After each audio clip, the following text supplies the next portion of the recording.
बिस्मिल्लाहिर्रहमानिर्रहीम। अस्सलाम वालेकुम स्टूडेंट्स। आज हम लोगों का टॉपिक है टाइप्स ऑफ थिंकिंग। फ़िक्र की इकसाम। फ़िक्र को उसकी नोयत के हिसाब से, और जब फ़िक्र हम एक एक्शन के तौर पर, रिएक्शन के तौर पर हमारे अंदर पैदा होती है कि जब कोई मसला पैदा होता है तो उसके लिए हम फ़िक्र करते हैं, या किसी चीज़ को फ्यूचर प्लानिंग के लिए हम फ़िक्र करते हैं। तो जो भी उसकी नोयत के हिसाब से फिर फ़िक्र की डिफरेंट टाइप्स हैं। तो उसमें सबसे पहले आ जाती है गैर हकीकी फ़िक्र, आर्टिस्टिक थिंकिंग। गैर हकीकी फ़िक्र की कुछ टाइप्स हैं, जैसे डे ड्रीमिंग है, बेदारी के ख्वाब, जागती आंखों से ख्वाब देखना, आज़ाद तलाज़म और लफ्ज़ी तलाज़म। हकीकी फ़िक्र में फिर आ जाता है रीज़निंग, प्रॉब्लम सॉल्विंग और क्रिएटिव थिंकिंग। हमारा सबसे पहले है गैर हकीकी फ़िक्र। इसे गैर हकीकी के अलावा गैर तामीरी फ़िक्र भी कहा जाता है, क्योंकि ये एक ऐसी मेंटल एक्टिविटी है जो हमारी ख्वाहिशों और आरजुओं के मुताबिक होती है, इंसान को खुशफहमी में मुब्तला करती है। जैसे हम सोचते हैं कि अच्छा, मैंने ये एग्ज़ाम्स इतने मार्क्स मेरे आ जाने हैं, मैंने क्लियर कर लेना तो यूनिवर्सिटी में एडमिशन लूँगा, ये बनूँगा, ये इस तरह से होगा। हम अपनी फ्यूचर प्लानिंग के लिए हमारी अपनी ख्वाहिशों के मुताबिक, या घर में बाकी जगहों पर जो चीज़ हम होना चाह रहे होते हैं कि ये चीज़ इस तरह से हो, उसको जब हम अपनी आंखों से देखते हैं तो वो गैर हकीकी फ़िक्र होती है। अपने तसव्वुरात के ज़रिए अपनी ख्वाहिशात की तकमील करना, और क्योंकि इनमें मसाइल के हल के लिए अमली इक़दाम तो नहीं होते, बल्कि फ़र्ज़ी तौर पर मसाइल पैदा किए जाते हैं और फ़र्ज़ी उनका हल तलाश कर लिया जाता है कि अगर ये चीज़ होगी तो हम ऐसे कर लेंगे, ये चीज़ होगी तो हम इस तरह से कर लेंगे।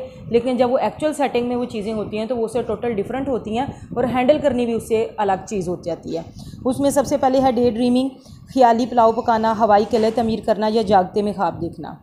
इसमें फ़र्द बग़ैर किसी ज़ाहिरी सबब या असबाब के अपने तमाम हकीकी और अफसानवी मकासद जो है वो तख़य्युल में पूरे कर लेता है, यानी वो सोच ही सोच में अपनी वो ये सारी चीज़ें पूरी कर लेता है। शेख चिली की कहानी इसकी बेहतरीन मिसाल है। फ़िक्र का ये तरीका जो है वो इंसान के लिए ज़हनी तस्कीन मुहैया करता है। हर नॉर्मल फ़र्द कभी कभार ऐसे ख्वाब देख लेता है, लेकिन फ़ौरी ही उसके लिए अमली तौर पर भी कोशिश करने लगता है। जो ख़ीबत ज़्यादा, जो फ्रस्ट्रेटेड लोग होते हैं, जिनकी ख्वाहिशात पूरी भी नहीं हुई होती, उनकी राह में रुकावटें आती हैं, तो उसकी वजह से जो उनके अंदर कंडीशन पैदा होती है फ्रस्ट्रेशन की, वो अपनी बाज़-औक़ात अपनी नाकामी के एहसास से छुटकारा पाने के लिए इस तरह के ख्वाब में पनाह लेते हैं, और वक्ती तौर पे अपने आप को रिलैक्स करने के लिए सोचते हैं कि नहीं, ये चीज़ इस तरह से हो जाएगी, ये ऐसे हैंडल हो जाएगा, और हकीकी दुनिया से कट जाते हैं और अपने ख्वाबों की दुनिया में खोए रहते हैं, और इस तरह से वो मज़ीद मसाइल का शिकार हो जाते हैं। उसके बाद आज़ाद तलाज़म है। जहन में आने वाले हर किस्म के ख़यालात को बिला रोक टोक बयान करना जो होता है वो आज़ाद तलाज़म कहलाता है, कि आपके जहन में जो भी ख्याल आता है आप बग़ैर उसकी रुकावट के, बग़ैर उसको सोचे समझे एज़ इट इज़ जो है वो फिर बयान कर देना। उसके बाद है लफ्ज़ी तलाज़म। इसे नीम पाबंद फ़िक्र भी कहा जाता है। ये आज़ाद तलाज़म से तो डिफरेंट होती है। इसमें फ़र्द को मखसूस अल्फाज बारी बारी सुनाए जाते हैं।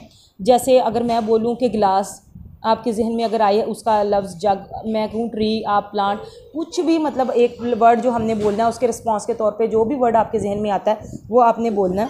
तो इस ज़िमन में माहिरीन ने मुख्तलिफ़ फ़हरिस्तें भी मुरतब की हैं, जिसमें आलपोर्ट की फ़हरिस्त है, यूंग की लिस्ट है, और केंट रोज़नाफ़ की फ़हरिस्त जो है वो खासी इंपॉर्टेंट है। तलबा के जहन में ये यकीनन ख्याल आएगा कि आज़ाद तलाज़म और लफ्ज़ी तलाज़म को किस तरह से हम अलग कर सकते हैं। अगर आपको गौर करें तो ये दोनों तरीके ऐसे हैं जिसमें सारे आलाते फ़िक्र इस्तेमाल होते हैं, यानी तसव्वुर भी, तख़य्युल भी, ज़बान भी और कॉन्सेप्ट भी। देखें तो इसमें सारी थिंकिंग की जो चीज़ें हैं वो इस्तेमाल हो रही होती हैं। उसके बाद है रियलिस्टिक थिंकिंग, हकीकी फ़िक्र। ऐसी जहनी सरगर्मी जो माहौल से मुताबिकत पैदा करने के लिए अगर अमली इक़दाम करते हुए मसाइल का हल करे, इसे हकीकी फ़िक्र भी कहा जाता है। यानी बराह रास्त मसाइल से निपटने, मज़ीद माहौल और हालात को बेहतर करने के लिए ज़हनी तौर पर जो सरगर्मी इख्तियार की जाती है वो हकीकी फ़िक्र कहलाती है। हकीकी फ़िक्र की आगे टाइप्स हैं 3: reasoning, problem solving and creative thinking. Reasoning है इस्तदलाल, फ़िक्र का वो मरहला या अमल जिसमें हम मुनज़्ज़म तरीके से, अमली तरीके से, गौर व फ़िक्र से, सोच से, अकल से काम लेकर, बसीरत से काम लेते हुए हम अपने मसाइल को हल करते हैं। जज्बाती होकर नहीं सोचते, बल्कि उसमें चीज़ें में रियलिस्टिक होकर सोचते हैं। रीज़निंग से लॉजिकल दलाइल के साथ अपनी बात को जो है वो करते हैं कि इसका हल कैसे निकाला जाए, कौन सी माहौल की रुकावटें हैं उनको दूर कैसे किया जाए, और किस तरह से अपने मसाइल का जो है वो हल ढूंढा जाए। इसमें आगे इस्तदलाल की कुछ टाइप्स हैं, जिसमें इस्तखराजी इस्तदलाल है, इस्तदलाल और इस्तक़राई इस्तदलाल है। ये वो तरीका है जिसमें अमूमी असूलों को पेश नज़र रखते हुए नताइज अख़ज़ किए जाते हैं। जो कन्वर्जेंट थिंकिंग होती है, डिडक्टिव रीज़निंग होती है, उसमें जैसे अगर इमारत को आग लग जाए तो मकीनों की जान को ख़तरा होता है, तो इस इमारत को आग लगी हुई है, इसका मतलब है मकीनों की जान को ख़तरा है।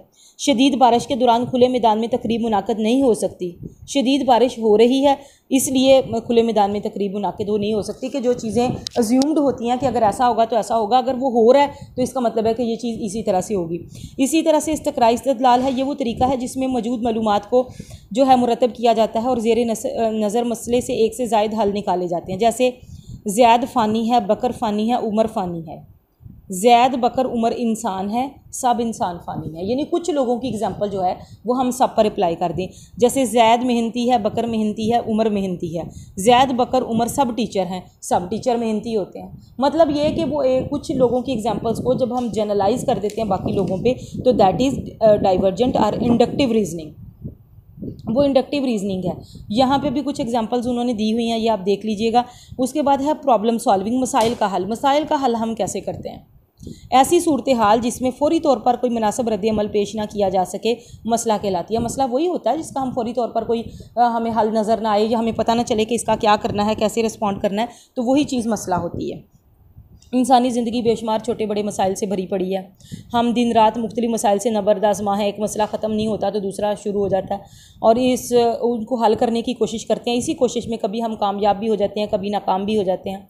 मसलन खाना तैयार ना हो, मेहमान आ जाएँ, या मेहमानों की तादाद का इल्म ना हो, किसी जगह जाना हो, सवारी ना मिले, ट्रैफिक में फंस जाएँ, या ट्रेन छूट जाए, इम्तिहान सर पर आ जाएँ, तालिब इल्म बीमार हो जाए। मतलब बेशुमार मसाइल में ज़िंदगी घिरी पड़ी है। मसाइल के हल के जो कुछ स्टेप्स हैं कि हम उनको फॉलो करते हैं। सबसे पहले है तैयारी, प्रेपरेशन। मसले के हल के लिए ज़रूरी है कि मसले की वजाहत की जाए कि मसला है क्या। इस मरहले में मसले की नोयत जानने की कोशिश की जाती है कि किस किस्म का मसला है, कोई गलत फहमी है या वो सही मसला है, इसमें हमारा कोई सरमाया तो नहीं ज़ाया हो गया, कोई जानी माली नुकसान तो नहीं हो रहा इस मसले में, या कोई और इस तरह की कोई चीज़ तो नहीं। वो सारी चीज़ें देखी जाती हैं।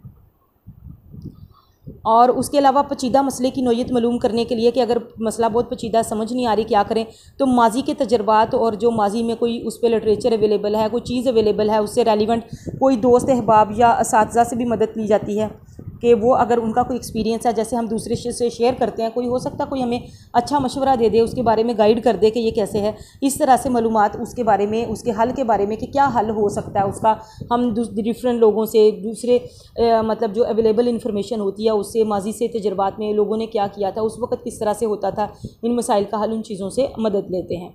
उसके अलावा तैयारी का अरसा जो होता है वो चंद सेकंड से लेकर घंटों और मिनटों तक भी हो सकता है। उसके बाद है फ़िक्र का दूसरा मरहला, इंक्यूबेशन। ये फ़िक्र का दूसरा मरहला है। सख्त मेहनत और जदोजहद के बाद भी जब मसला हल होता हुआ नज़र ना आए ना, तो फिर उसे छोड़ दिया जाता है। बहुत मेहनत लगाई, बड़ा सोचा क्या हो सकता है, कोई हल नज़र नहीं आया तो अब छोड़ दिया उसको। हेलम होल्ड्स के नज़दीक ये जो तौतल का पीरियड है ना, जब हम मसले को छोड़ देते हैं, वो जिसमें फ़र्द जिस्मानी और ज़हनी तौर पर थक कर मसला हल करने में नाकाम हो जाता है, तो वो फिर छोड़ देता है उसको और कोई इसी और काम में जो है वो मसरूफ़ हो जाता है। AR वेलेस के मुताबिक जब फ़र्द थक कर कोई मसला हल करने में नाकाम हो जाता है, तो वो कोई और काम शुरू कर देता है। तो जब वो कोई नया काम करता है, उसका जहन उस तरफ लगा होता है, तो अचानक उसके जहन में उस मसले का हल आता है कि अगर हम इस चीज़ को इस तरह से कर लें तो। शेफर, ग्लेमर और शोइन ने इस बात पर मुत्तफिक हैं कि तौतल एक ऐसा मरहला है जिसमें फ़र्द कहीं अपनी ख़ुद को आरामदेह हालत में लेकर आता है, कोई तफरीह करता है, कोई गपशप लगाता है, चाय या कॉफ़ी पीता, अपने आप को आरामदेह हालत में लाता है कि ये मसला इस तरह से तो हल नहीं हो रहा, तो इसको कैसे करना है। तो ये जो दौरानियाँ हैं, इसमें इंसान के फ़ौरन जो है ना, वो अपने मूड पर मुनहसर है कि उसका मूड किस तरह से है, किस तरह का है और वो किस चीज़ के बारे में सोच रहा है। और आमद है, ये वो मरहला है जब फ़र्द पर मसले का हल अचानक नाजिल होता है। ये हल उस वक्त सुझाई देता है जब फ़र्द बज़ाहिर खाली ज़हन होता है, कोई दबाव परेशानी उस पर नहीं होती, वो किसी हल्की फुल्की गपशप में होता है या पिकनिक पे, या अचानक वो कोई और काम कर रहा होता है, अच्छे मूड में होता है, तो अचानक उसे उसके ज़हन में मसले का हल आ जाता है। ये जो कोशिशें होती हैं ना कि अचानक मसले का हल आता है, ये लाशऊरी तौर पर उसके जहन में मसले का हल आता है। फिर है तस्दीक, महज इस बात पर कि आमद से कि मसले ख़त्म नहीं हो जाते कि अचानक हल मिला और इंसान ने समझ लिया कि उसे हल मिल गया तो मसला ख़त्म। फिर उसको देखा जाता है कि क्या ये जो हल उसके जहन में आया ये काबिल अमल भी है भी कि नहीं, इसको सूरत हाल पर लागू भी किया जा सकता है कि नहीं। अगर तो वो काबिल अमल हो फिर तो समझिए कि मसला ख़त्म, लेकिन अगर वो काबिल अमल नहीं होता तो फिर दोबारा से उसके बारे में सोच विचार जो है वो की जाती है, और वरना मसला ख़त्म हो जाता है या फिर दोबारा से ये सारा अमल जो है वो दोहराया जाता है।